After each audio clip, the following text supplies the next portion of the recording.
comes from the word ethnos, but it's also in terms of the word ethno-linguistic. So this means cultural, and this means language. All right, how many people groups are in the Philippines? How many languages are in the Philippines? Dialects. 4 trillion monkeys. We have the smallest monkey in the world here. Tarsier. It's in Palawan. It is in Palawan, so. Bohol. It's not in Palawan? All right, whatever. Here's a funny trick, since I'm already on a huge bunny trail. If you take that little monkey and you freak it out with a bunch of camera shots, it'll die. Because if you take too many pictures of it, it just dies. Yeah, it bangs itself on it. Yeah, it kills itself. Albino polar bear. That's right. All right, now that I'm done with my bunny trail on how monkeys kill themselves. All right, so I want you to think about the Philippines, right? Is there 100 dialects here? 100 dialects, right? There's 3 major dialects, which are Tagalog and all that. But how many islands, right? There's 7,000. 1,000? Oh, 7,000. But then, 107 what? 107? Okay. Then 3,000 inhabited, right? Or 1,400? Which one is it? I think it's 3,000. I think it's 3,200. All right, so half of them are inhabited. Okay, so the way that you look at the people groups of, let's say you take the Philippines, is that they're culturally, some of them, not all of them, a majority of them are culturally kind of the same. If you look at someone from Cebu or like Taguig or like Mindanao, culturally, you guys tend to be Catholic or something, right? You're culturally somewhere around that area. There's Spanish influence and all those things. But then if you take, like, let's say, Aldrin or Jarl, right? Manobo, that's totally different. Manobo is a completely different culture. And then they also have the Manobo language. So culturally, they're different. But if you look at, let's say, Cebuanos and then Tagalog, right? Their culture is kind of the same, but their language is different. So there alone, you already split them. And so across the entire planet, and then you have another one, right? You might have, it doesn't work that well in the Philippines. But, it doesn't work that well in the Philippines for that. But, I guess Filipino Americans, I don't know if that's a different people group. Tagalog, English, it might actually be. But essentially, these are the 2 ways that you split the people group. And so when you think of a people group, you're thinking of cultural language. So when you go to India or Indonesia or Japan or wherever you're going in the world, let's say you take India, for example. There's 1.2 billion people. But there's, I forgot the exact number, but there's more people groups in India than the entire world in that one country.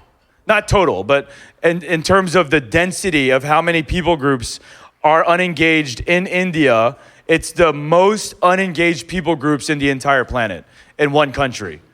And because there's so many different languages and there's so many different cultures, even though they're all in India, they're all different culturally or different linguistically. So that's one way that you really have to determine the people group. So let's say, the Lord's saying something like, He's called you to Africa or India. Those are very big, not just by land mass, but by the amount of different cultures and languages in a place like India. It's very broad.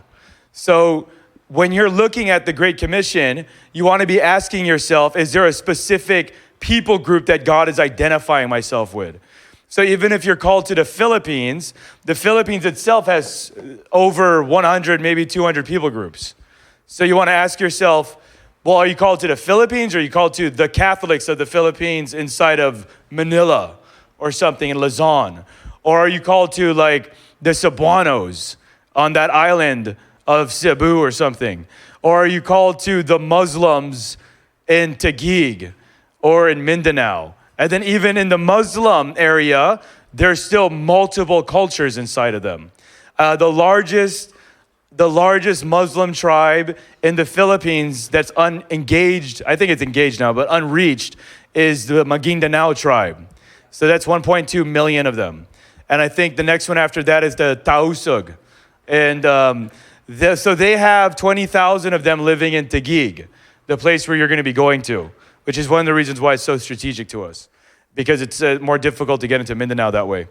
But that's what you're thinking about. So when you're thinking about the Lord calling you somewhere, you're also trying to identify, is there some type of people group? If not, then there is, but they're very different. For example, human trafficking in America is one way, but human trafficking in a Islamic country is completely different. And the way that the way that the trafficking even happens in different cultures is radically different. I think a Muslim prostitute is raped 10 times more than an American one, if not 100, something like that. Because an American, to me, that kind of, I forgot the exact statistic, but an American still believes that a woman has some kind of identity. In Islam, women are sometimes less than half a cow. So they're already less than less. So now they're a prostitute. So now they're less than less than less than less than less. So the way they treat the Muslim prostitute will be even, usually in some cases, worse than the way that they'll treat an American prostitute in certain cases.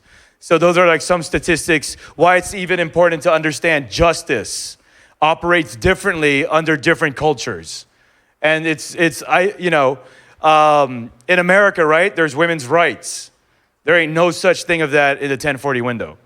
In the 1040 window, you will see some of the most abused, neglected, and forgotten women on the entire planet. The most abused the most abused anything and injustice is to women over the entire planet. That's where most of that comes from.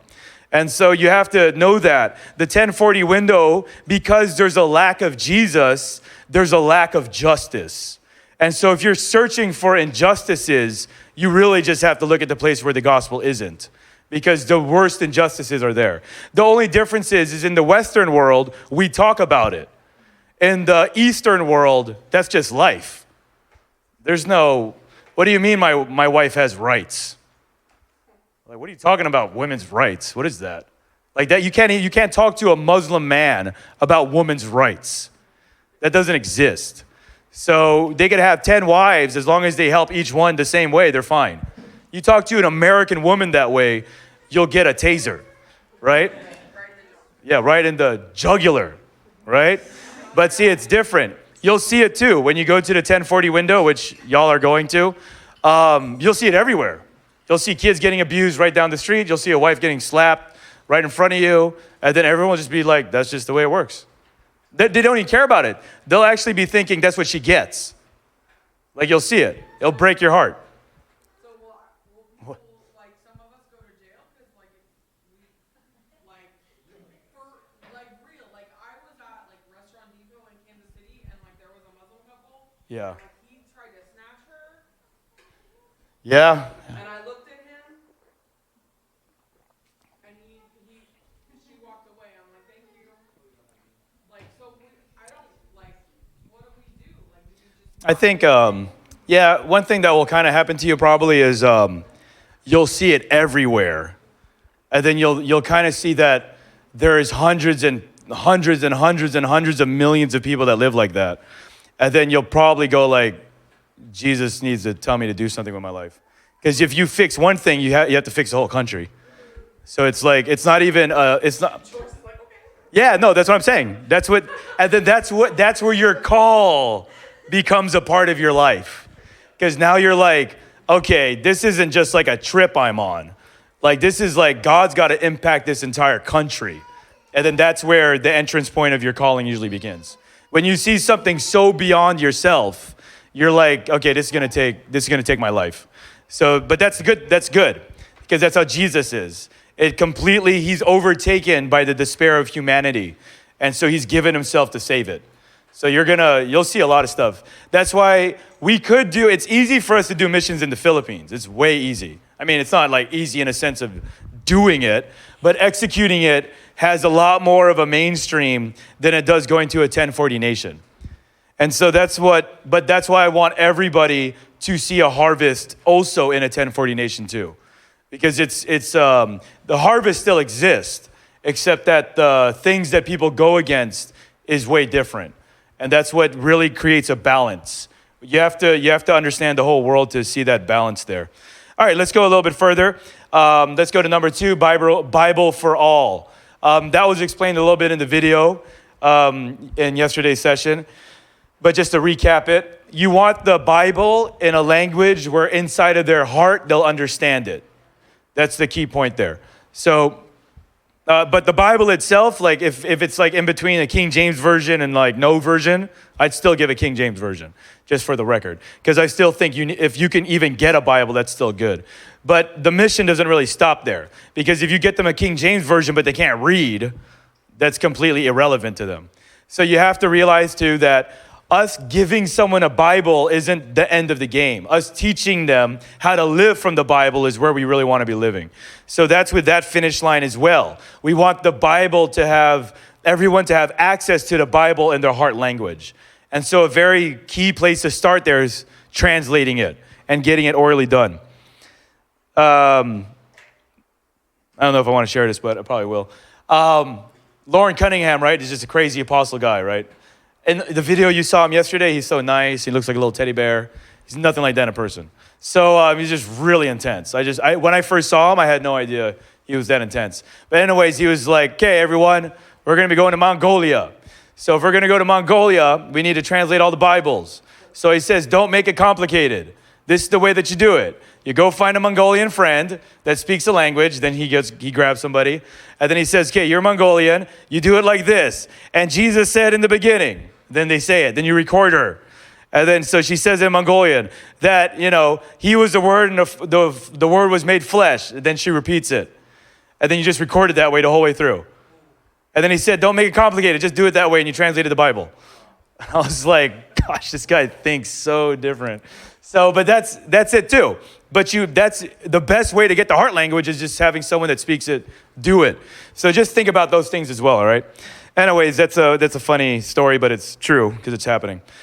All right, the next one is evangelism for all. All right, so there is a coherent age where that we're trying to go after. It's when they can comprehend sin.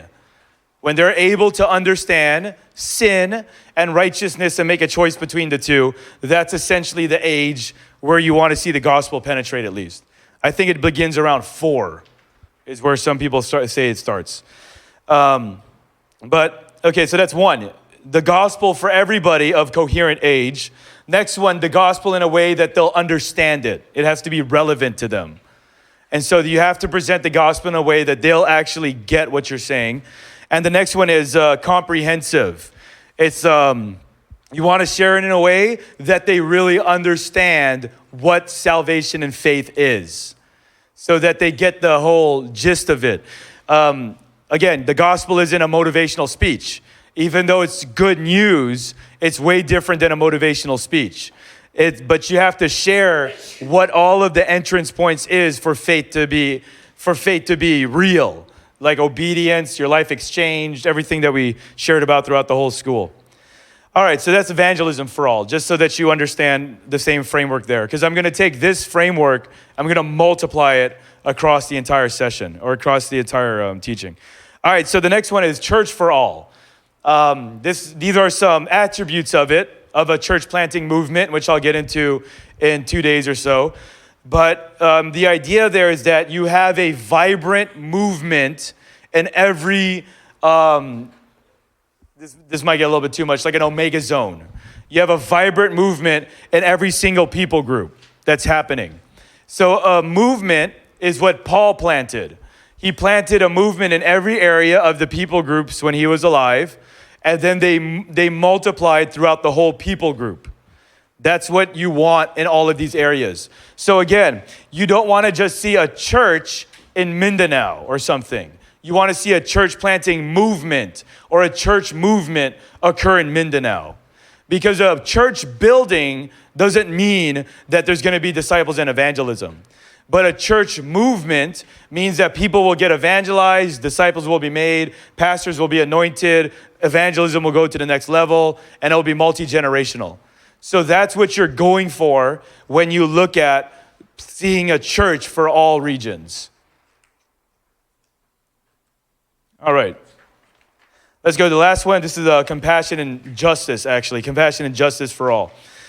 So essentially, Jesus also said, the gospel, faith without works is dead, right? So if you have something you can give, then give it if it's one of their needs. And I'm not going to read the scripture, but Isaiah 61, you could see even just the language of Isaiah 61, rebuilding the desolated cities, giving beauty for ashes, comfort for those mourning. There's an actual physical attribute of the gospel that takes place in compassion and justice. And so the idea there is that you want to see that happen as well for all of those that are in need of it, or at least have access to it. All right, now kind of take a step back from that. All right, just go, whoa. All right, just take a step back from it. That's the framework of the Great Commission. So the thing that you might naturally do is try and zone into one thing and then make that your calling. But you want to understand that all of these components is part of the whole mandate. And so all of us have different roles though. So some people might be more compassion, justice oriented. Some might be evangelistically oriented. Some might be all of it oriented, where you're wanting to see all of it happen in the region. But you don't have to be getting it all done for you to play a role in the Great Commission. You just have to know this is what the Great Commission is about. So don't worry if you don't get all of it. Just know it's somewhat of a framework. And you're like, okay, God's calling me to compassion and justice. Maybe you're in a city or a region or a town or a community, and you need to ask the Lord to pray in all of these other components. And I'm going to go into that next with the 777. But this way, you can always look at an area and you can ask yourself, you can assess how much of the Great Commission is being completed here. Or if your church is asking you, how can we become more missional? Then this is a really great place to start, because it gives a very comprehensive list of what it actually means to be in global missions or Great Commission. All right, here are some questions you might want to ask yourself when you're assessing. Maybe, I don't know, I'm sensing the Holy Spirit talking about church or something. I feel like some of you may be thinking of a location already. So let's just take that example. If you're already thinking of a place or thinking of a region, here are some questions you want to ask yourself. And you can mix it a little bit with each finish line. But the first one is coming out of Luke 15:4. I shared on this yesterday, the 99 sheep. You want to ask yourself, how many lost sheep are there? Because if you want to see a whole city saved or something like that, well, how many people are in the city? Right? So in Maragondon, there's around 40,000 people. We evangelized 500 of them. We don't know exactly where else the rest went into it. Excuse me. I believe that number is going to grow dramatically. But you're thinking like, okay, well, that's 500 out of 40,000.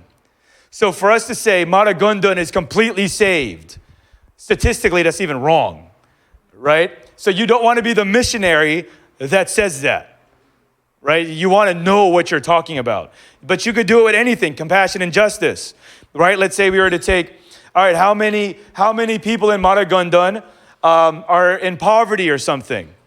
I went to the chief of police, or one of our team members did, and they asked him, what are the major issues here? And he said none. So it's not really that big of an issue in a sense of like Naik and all that stuff. So there's robberies and probably alcoholism and gambling and stuff like that. But he said there's nothing like a major city here. Like there's no trafficking, there's no drug laundering and stuff like that. He said it's just this area, right? If you go down the street to like Naik, you already see red light district and all that stuff. So they don't have like prostitution here and all those things. It doesn't mean they don't have immorality. It just means that they have stuff like that. But, okay, so that's there. That's just compassion and justice. But then, you guys just went to a cemetery. And a lot of those people there don't have jobs. So you could assess that out of Maragondon, that's one of the areas that probably had the greatest need. And so if you numbered out the communities that had the greatest need, I think the next one is around the rice trails, and the next one is around the mountains. Those are the areas that they have the hardest way of livelihood. But you look at the region and you ask yourself, over the entire region, what are we actually dealing with? And so let's say, for example, we did this with the Philippines, one of the Maguindanao tribe, right? 1.3 million. It's hard to reach them in Mindanao, right? Most of them get killed, right? So that's one of the things there. Doesn't mean they don't get saved. It just means it's not easy to get into. But so if you look at it, well, where are all of the Maguindanao tribe and all of the Philippines? Because you're starting movements, right? It doesn't mean that you have to start in one location only. You start a movement. And so the second largest area of the Maguindanao tribe in the Philippines is in Taguig. So Taguig is heavily accessible. Like we can go, we've already went into the public schools. We're already talking to the government leaders in that area. We've already seen salvations in the Maguindanao tribe already. I think one of the Maranawa tribe, I think they recorded 60 salvations in Joshua Project. I think in our last outreach, there was definitely more than a dozen at least. So, but that's already, I'm pretty sure there's more, but because we went to all of the schools. But that's already, you see that, right? If historically this people group has 60 salvations over a period of 2,000 years, and in 1 year we saw at least 15, that means we're on the right track.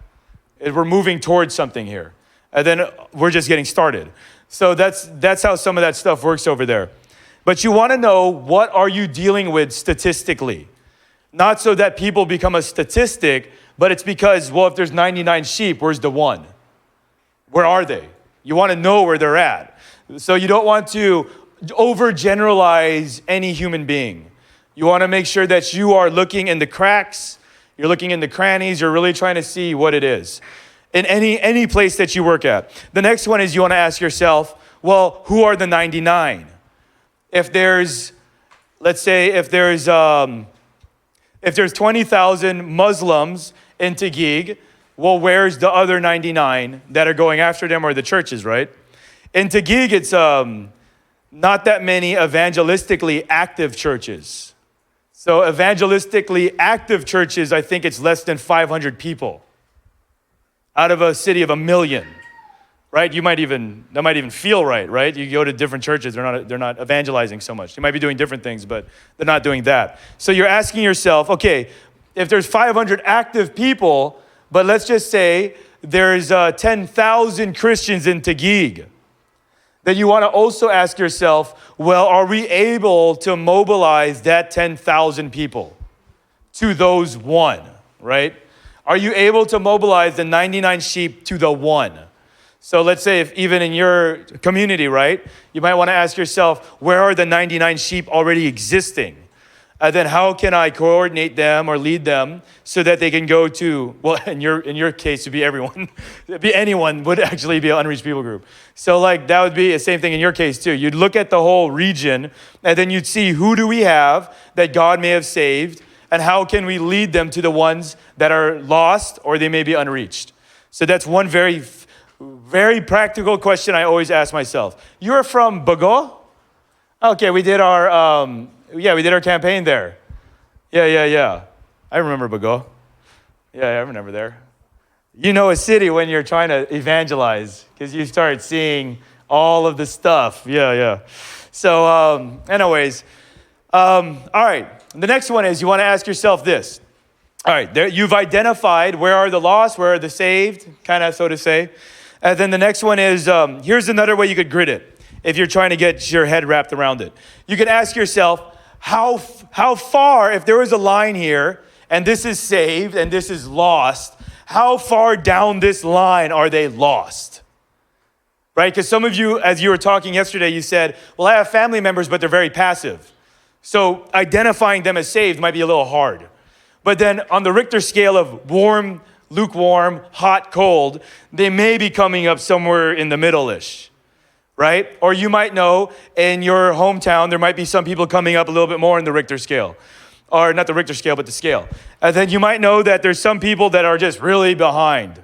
They're very, very far and lost. All right, so you could also help that strategize the way that you think when you think of your region.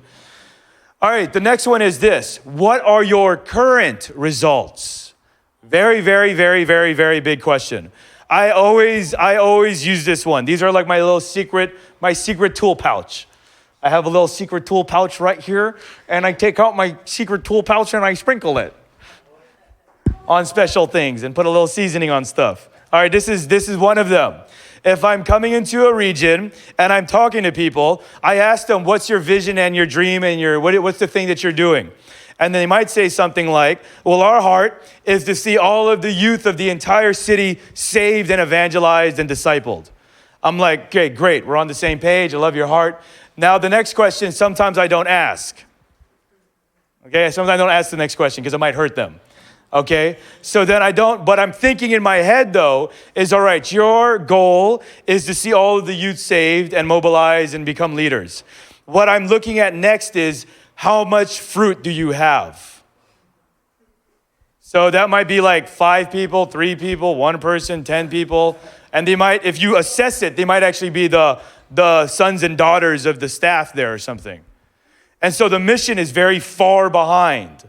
And so I don't do that so I pick on people.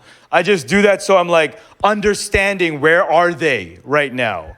So I understand how I can serve them. Because if I also go to another place and let's say their identity is they want to reach all of the politicians and movie stars and government officials, and that's what they want to do. And then I look at their congregation and they have all the politicians, movie stars, and all these things, like one of the churches we worked with. Then I'm like, well, you're kind of doing that. You're kind of doing a good job, because all of the main people go here that are of that caliber, that pedigree. And so then the way that you would help is, I don't know, pray for them or something, just because they're already doing it. So there's no point in trying to tell them to do something they're already doing, right? That's not unreached. That's not, there's no help that needs there. You could just encourage them maybe. Or you could be friends or whatever. Now here's the key scripture. This is what you really want to think about when you think about results and fruit. Matthew 7:18-20. This is number 2. A good tree cannot bear bad fruit, nor can a bad tree bear good fruit. This is the one that people forget. Every tree that does not bear good fruit is cut down and thrown into the fire. Therefore, by the fruits you will know them. All right, so there's this kind of theology where God likes nothing happening. Don't buy that. Because God's very big on fruit. He even tells them, look at this fig tree. There's no fruit. Cut it down and burn it. And then one of his apostles come up and say, wait. What if I put some fertilizer on it, Jesus, and I water it? Then can we save it? And then he says, sure, you can save it. But if in the next season it still doesn't bear fruit, we're burning it. So you have to understand, if whatever you're trying to do doesn't bear fruit, you need to change it. That's just how it works. Don't play the card like God sees it, because he does see it and he wants fruit. So just know that. If your fruit is salvation and disciples and justice and compassion and all these other things, then you have to truthfully ask yourself, how much of that mandate am I bearing fruit in? And then you have to work towards that. So some of this might be internal prayer conversations you're having with your region, and you're simply asking the Lord, okay, if we're starting from 0, how do we get it to 100? Right? But then you don't want to lie to yourself. If something's at 0 and you call it 100, then you're not working, you're lying to yourself. You're not being real. There's nothing wrong with something having 0 fruit, right? Jesus said, all right, go ahead. If you want fertilizer, go ahead, put on it, right? But you just have to know, in the end of the game, he's going to want fruit. So that's one of the things that you want to think about. All right, the next one is this, your exit plan. When are we finished? What's the end goal? So this is Paul, Romans 15:23. Paul said, I have no place left to work in these regions. He established a movement in each place that would multiply. And so Paul looked at Asia Minor, all the way from Illyricum down to, Rome he went last, but he also church planted there. And then he went all the way through Asian Minor. And then he looked at all of that, and he said, I have no place left to work. So now I'll go through Rome, and hopefully you'll financially partner with me. That's what Romans, the book of Romans was. It was a fundraising letter. And then he went over and said, I'll go to Spain. And the reason why he wanted to go to Spain was because he knew that was the epicenter. And I'm going to go into this in our next session of movements. But he's looking for places that he can lock down so that he could see a movement start that would finish the work. That's what he's trying to do. And so you're asking yourself, what does it look like when my community is finished? Like, what does it look like when something is transformed? You want to actually ask yourself that. Sometimes when we think of revival, you think of salvation and signs and wonders, and then you think of some things happening, but then you're asking yourself, okay, after revival and reformation and transformation, what is this thing supposed to look like in 20 years? That's your goal. That's your end game. Your end game is, what does this look like in 10 years, and how do I know I laid a foundation for that to happen? That's how you want to be thinking. All right, this isn't really DTS stuff, but whatever. Anyways, some people told me you can't teach that in DTS. It's too advanced. And I was like, I don't know. I teach this stuff all the time in every DTS, and all of my students always get it. So I'm like, right? That makes sense to you, doesn't it? It'll make more sense to you later, right? It'll make more sense to you later. It will make more sense to you later. Just remember that. Yeah, just come back and stuff. All right. Anyways. All right, so there. Those are the three things that you want to think about when you're asking yourself questions. Again, people don't get wrong answers by asking questions. They get wrong answers because they don't ask the right question. So remember, it says in the Bible, you have not because you ask not. So you sometimes have to ask the Lord the right question. It says that it's the glory of kings. It's God's glory to conceal a matter. It's the glory of kings to search it out. Part of our glory as sons of God and daughters of God is that we get to search out the mystery of what God is doing. And that's why you can't subtract critical thinking from your prayer life.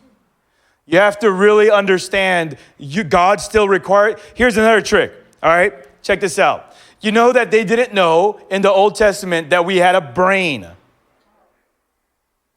That was the same place of your heart. They said it was the same place. Your thinking and your soul and your feelings all came from the seat of your heart. So when people say, it's too much thinking, that's too much thinking. That's not godly anymore. That's not even biblical. Because in the Old Testament, there was no brain. Everything came from the heart. So even all of your thinking, that's not ungodly. That's just an aspect of God making you a human being. And that's part of, we have to access everything that we are to be fully in our destiny. How many of you would only like to use your arm tomorrow? Can't use anything else. You're just going to be laying down like that. Nobody wants to be like that? Right? What about just your toe? Nobody? No one wants to be like that? Yeah, who wants to use half of their body? Right? So don't do that. You want to be... Oh, yeah. So use your entire stratosphere, so to say. Everything that God's given you, use that for his glory. That's how you engage with the Holy Spirit. All right. I'm going to draw you a picture to break down the next one. Okay, Bobby? I'm going to draw a picture of Ariella.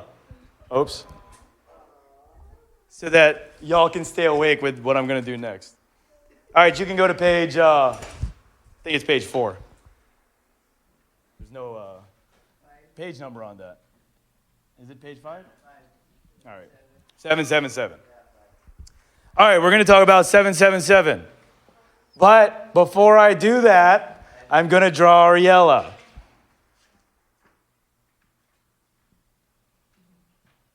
This is not working.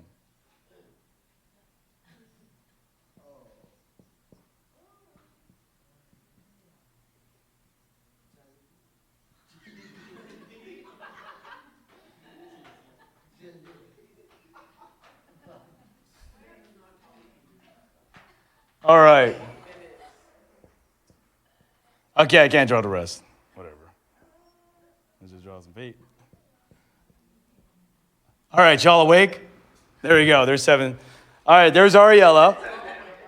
Every individual, including Ariella, is like that. All right, so there is a triangle, right? This is called the 777 matrix. All right? So there's 7 strategic themes. There's 7 geographic alls. And then there's 7 spheres. Every individual, if I were to draw this on a smaller scale, let's say,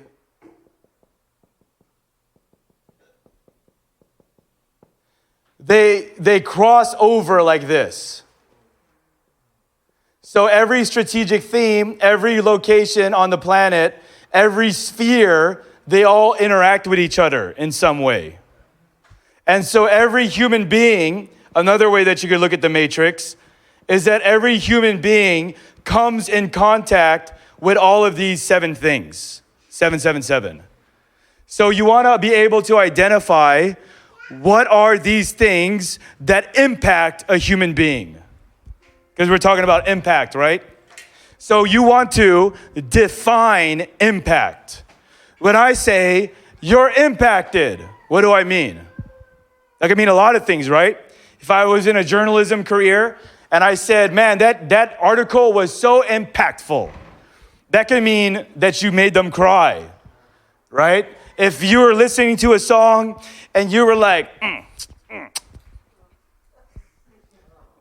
and then you're like, wow, take off your headphones, you're like, man, that song impacted my life. You probably just mean it made you get a little groovy, right? So impact and influence and power and all these things, they could be defined a lot of ways. What you want to do is define it by what the Bible says impact is.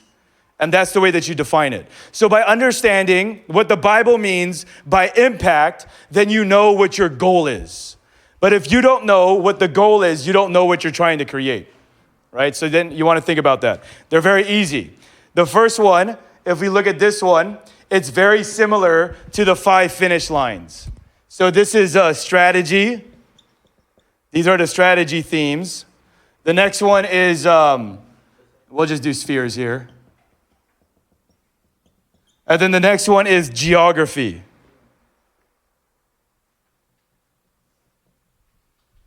All right, so if you go into strategy, these are very similar to the 5 finish lines. So again, that's why the 5 finish lines are so important, because they keep you holistic, right? If you only look at the Great Commission through the lens of one finish line, it's not the holistic picture of God's love.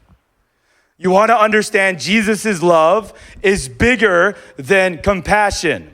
It's bigger than just evangelism. It's bigger than just church. God's love is everything coming at you. It's the fullness of who Jesus Christ is.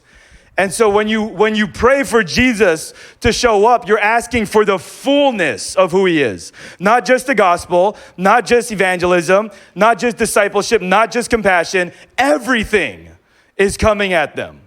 That's the way that you're thinking and you're praying and you're asking the Lord to bring in a revival, so to say. All right, so I'm going to go over them a little bit. I won't highlight all of them, but one of them that I'm going to mention that's a little different from the 5 finish lines, because most of them cross over, is number 2, if you look at strategic themes. It's mobilizing prayer. So when you're looking at anything that's impacting people, you're asking yourself, is there prayer? Is the church praying? Because no one else can pray, right? You got to be saved at least. Or are people praying? Maybe the church isn't established in the area. So like you're asking yourself, along with the Bible, along with evangelism, is prayer being impacted in all of these areas? The next one is, that leads into this one actually. So you kind of get that, right? It's the same thing I talked about for like the whole day yesterday. All right, the next one is spheres. This is, this one's easy. It's easy. When you think about spheres, you somewhat think about jobs, even though that's not really how they are. But the idea is that the spheres are like arts and entertainment, celebration, economics, science and technology, media, family, things like that. Every society of human beings have spheres. The goal with the spheres is that you would see all of the spheres come for the finish lines on every human being. So, all right, what we sometimes think is, I'll give you a story so that you understand it. Sometimes what we think is that the church, the religious sphere, so to say, even though the church is supposed to be kind of all of them, the church is more or less kind of inside of all of the spheres. So, but sometimes what we think is that the church on its own will make the impact. Or sometimes somebody might think the business on its own might make the impact. But the idea is it's not just one or the other. The idea is that you bring in all of the spheres together to accomplish the 5 finish lines. All right, so like in Taguig, right? We have a dilemma. There's 100,000 people that gave their life to Jesus. That's when we stopped. Actually, we stopped evangelizing at that point. So we're asking ourselves, how did we get to 127,000? Because there's around 250,000 people under the age of 18. So that's like half of them. So if you're thinking about the church only doing the work, then you're limiting yourself to like frameworks like cell group, or frameworks like street evangelism, or frameworks like bring them to church, right? You limit yourself in that way. But let's just say you think about it. How can we use all of the spheres to evangelize a key target population in the city? And so here's another thing in my secret pouch. All right? In my secret pouch, what you got to know is the people that give their lives to Jesus Christ, 80% over the entire planet, universally in every country, any language, is below the age of 18. 80% of all conversions are below the age of 18. So you just got to know that. It doesn't mean you don't evangelize people above 18, but you just got to know a critical mass that is normally fertile for impacting is below the age of 18. All right, I got another thing in my secret pouch. All right, 70% of that 80% is below the age of 14. So that means between the age of 4 to 14 is where something like 70% of the planet will give their lives to Jesus. That's where it comes from. So when you're looking at where is the harvest going to be, sometimes it's usually going to be somewhere there. All right, you're going to notice this. You might notice this in some of your countries. In countries that persecute Christians, the first people they take out that you can't influence are the kids. If you go to Muslim countries or Hindu countries or things like that, you can't touch their kids. You know why? Because they know they might get influenced by dirty little men that love Jesus, right? They know that, so they cover them. Guess what Hitler made, right? Hitler is a freaking crazy guy. Guess what he did, right? What did Hitler do? What did Hitler do when he started taking over all these areas in World War II? He started making cartoons. Because he made cartoons and the kids fell in love with Hitler. Because he knew if I'm going to again, we're not thinking about down 6 months. We're not thinking about 8 months, 5 years. Hitler's thinking 10, 20, 30, 50 years. Down the line, how am I going to completely transform this country? And the way he knows that, he'll slaughter all of the top ones that won't change to his mentality, and he'll raise up the young ones to completely love him. They do that all day. It's demonic because it's so strategic. But those tools are the same things that the Holy Spirit gave us to operate in. But you can't let the demons keep taking them. You can't let Satan keep taking the special seasoning in your pouch. You got to use it. That's what that thing's for. That's why wisdom of God is there. This isn't like, okay, even most of the unreached people groups I've seen saved are below the age of 14. They convert just as easily as a Catholic. 70% of all Muslims under the age of 18 know that there's something outside of Islam now. They know there's something else. Because of the internet, because of the movies, because of globalization, they're now in a generation where they're thinking, wait, Islam's not the only thing I got. They're wondering what's out there. Most of the discipleship for Muslim women is on the internet. They can't go to a church because they'll get persecuted. The church will get persecuted. So they kick them out. So they get discipled through chat rooms. They get discipled by the internet. They go to places like that. You have to take advantage of the weak points of a society. And you have to use that for God's glory. If there's tons of kids that don't know who Jesus is and they're willing to listen to you, then you tell tons of kids who Jesus is. There's a place where you need to be bold. There's 2 ways you can attack. One is you can ram your head on a wall like this. Right? And then you're hoping one day your head will crack that wall. A lot of people do that. A lot of people look at a strategy, they think it's going to work, they look at a wall, and they just bang their head on it until it breaks. And you know what? It doesn't. It won't break. What you have to do is, oh, look, there's a wall. Oh, look, the wall ends. I'm going to just walk through here then. Every society has weak points. Every population, every people group has a unfortified area. It has a soft target.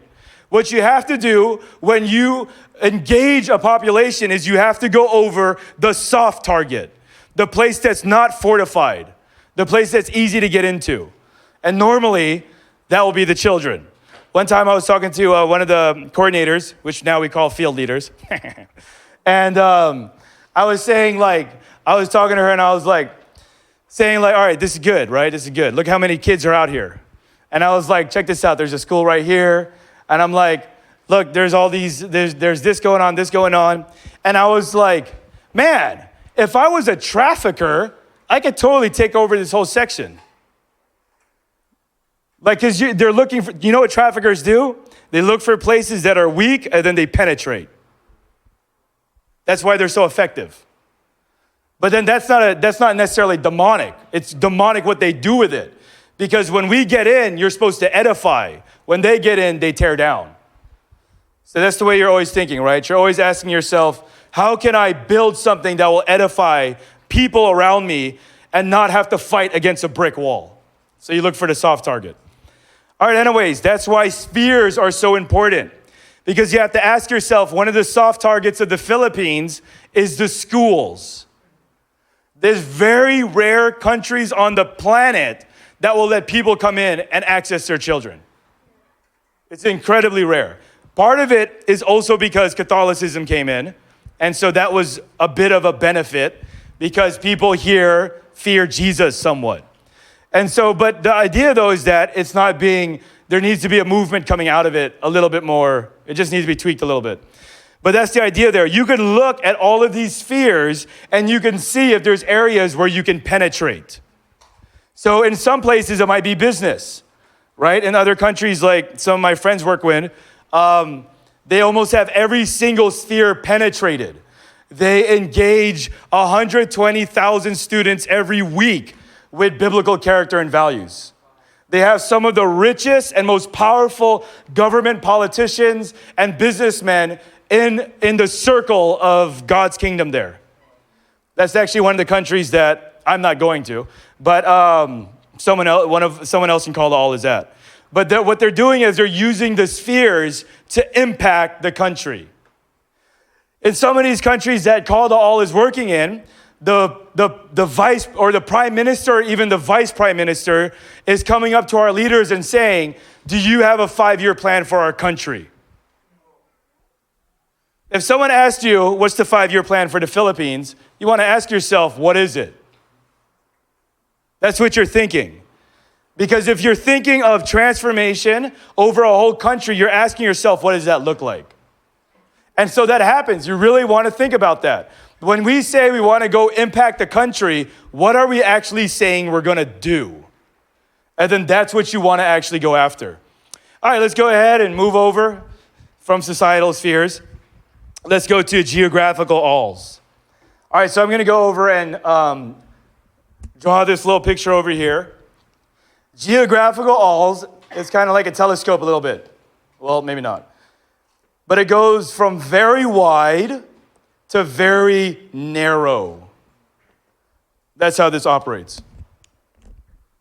So when you think of the world, you want to be able to see it from a bird's eye view, and you want to be able to see it from a granular view.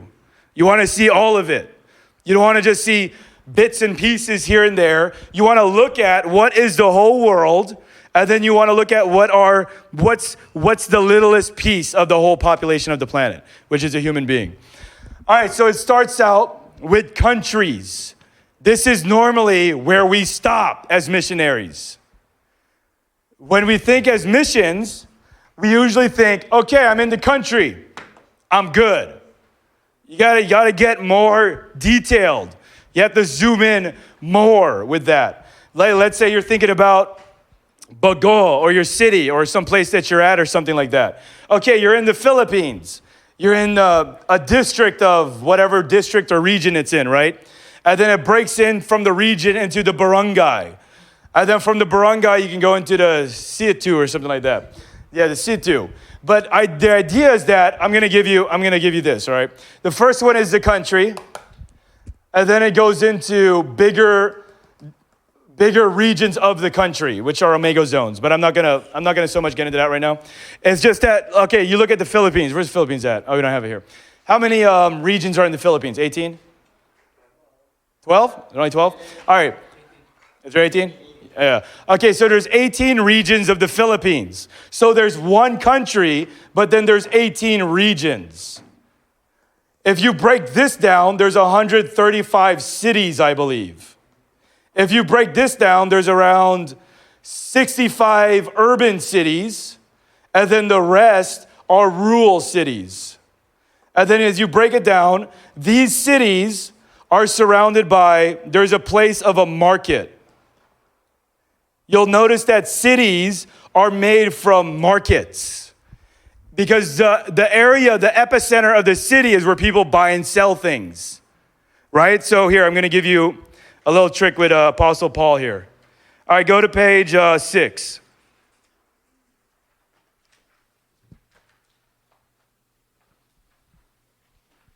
All right, let me, actually, this is actually a good study right here. All right, let's go to omega zones real quick. I'm going to go through this, and then you're going to take a break, all right? So just chill for a second. All right. When we look at Paul, he's looking at the countries that he needs to impact. And then as you see in, I'm going to go number 2, right? Romans 15. But now I no longer have a place to work in these parts. Having a great desire these many years, I come to you. Whenever I journey to Spain. Spain was the next area where he knew that he would be able to create an epicenter of that area of the world. The Philippines is an epicenter of Asia. That's what this thing is. All right, so then you break it down again. You go into the next omega zone, but you go into the next, smaller area of it, and it's Acts 16:12. from where we traveled to Philippi, a Roman colony. It is an important city, that part of Macedonia. Why is it an important city? Because he uses it as a regional center to raise up his leaders. So he goes inside of the country, he goes inside of the regions, and then he goes inside of the important areas where he can raise up leaders that he could send out to all of the other areas.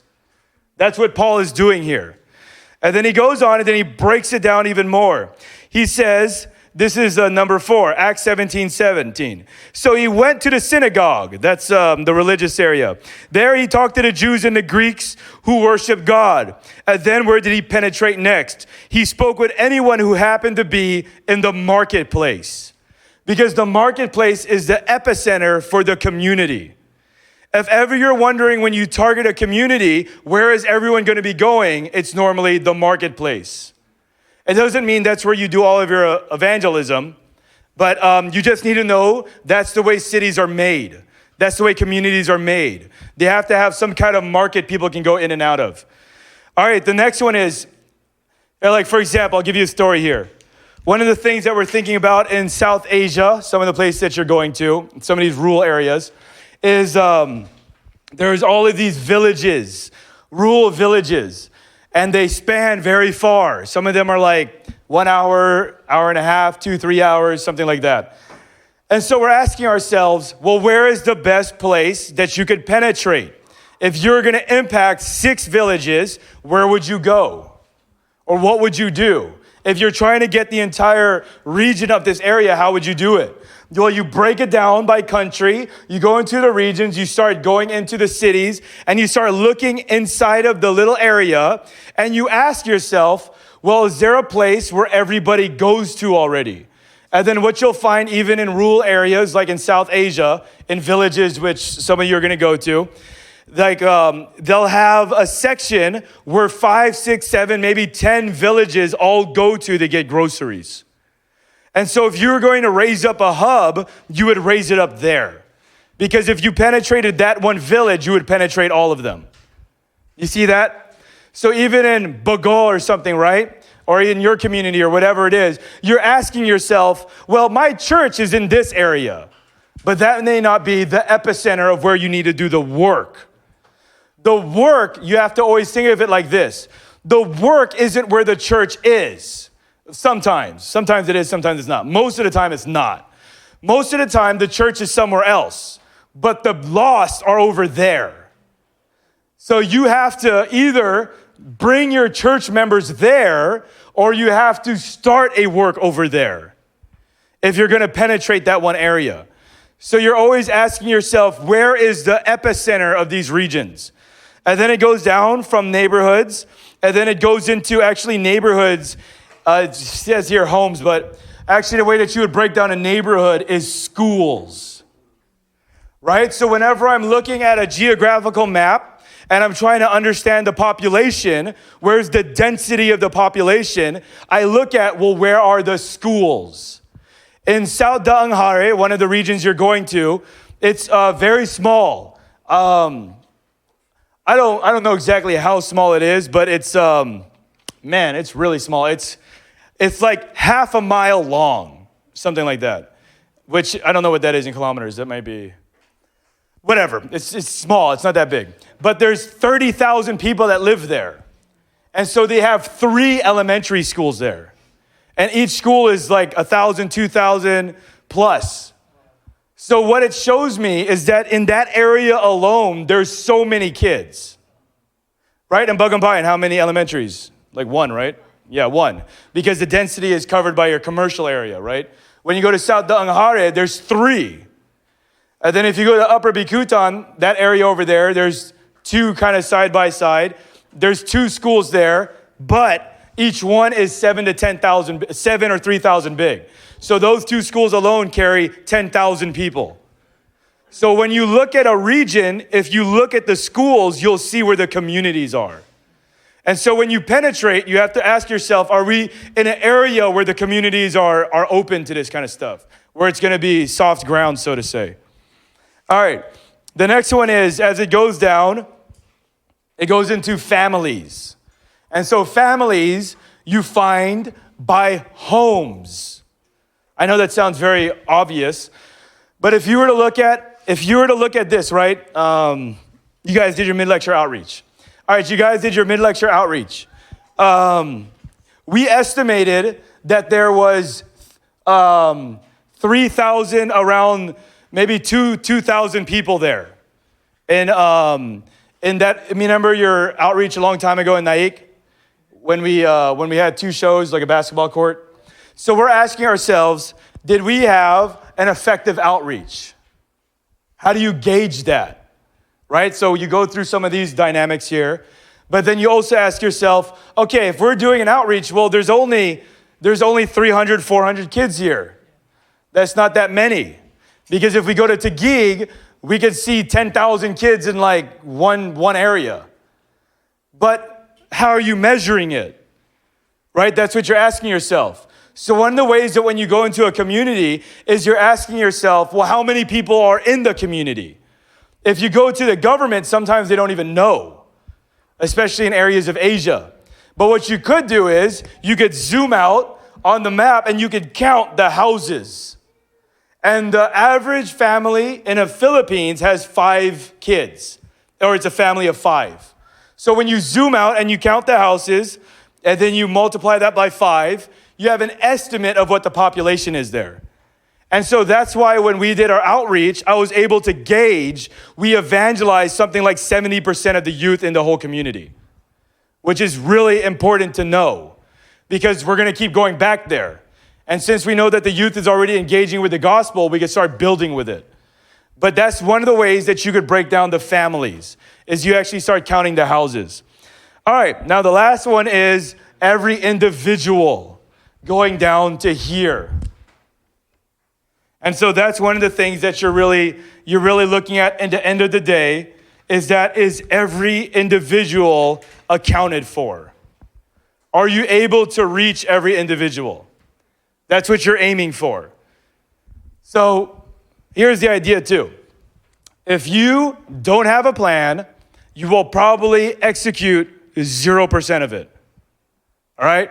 How many of you ever been on a weight loss program or something? Right? A diet or something like that, right? Okay, I want you to think about a diet or even a six-pack plan, right? Jazer, where's your six-pack plan? I gave up mine a long time ago. All right, imagine you got a six-pack plan, but you don't got a plan. When's your six-pack gonna come? Not, right? It ain't never gonna come. If you ain't got no six-pack plan, you ain't gonna have no six-pack. All right, but let's just say you had a six-pack plan.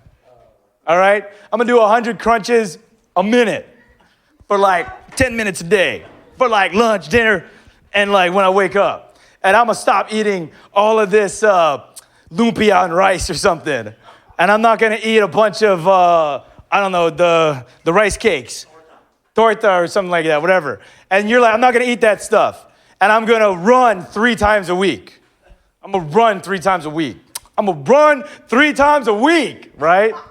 Okay, now imagine you didn't do that, but you did half of it. You still would have done maybe 200 push-ups, 200 sit-ups a day. You still may have ran once, and then maybe a half, which is like you run into the dorm to eat. Or something like that, right? Or you may have done like a couple of push-ups every day or something like that. But you achieving half of your plan is still way bigger than the no plan. And so when you're thinking about human beings, you want to have a plan. Because if you don't have a plan, you just may not impact anyone.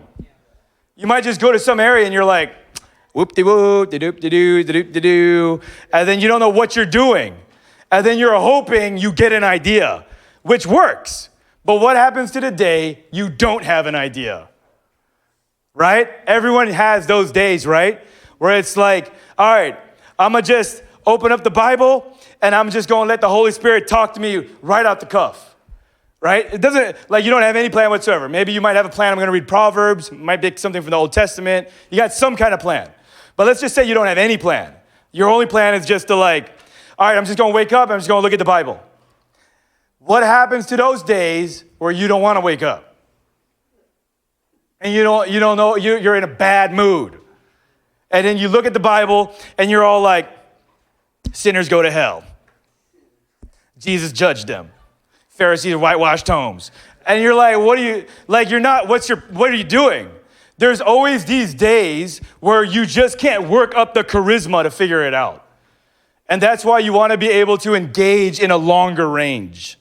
That's why you want to be thinking longer. I always have this thing with God. You can never subtract the fact that he is unexpectedly going to break in. You could never subtract that. He's always going to do something impossible unexpectedly. So you expect he's going to be unexpectedly breaking in miraculously. But that doesn't mean that you don't make a plan. Because you make a plan, he could break it, he could change your steps, he could do anything to it. But I expect him to do that. But I also expect in the Bible it says to make a plan. So I know that if I make the plan and then he breaks in, I'm covering all of the biblical attributes that Jesus told us to walk in when he said count the cost and all that.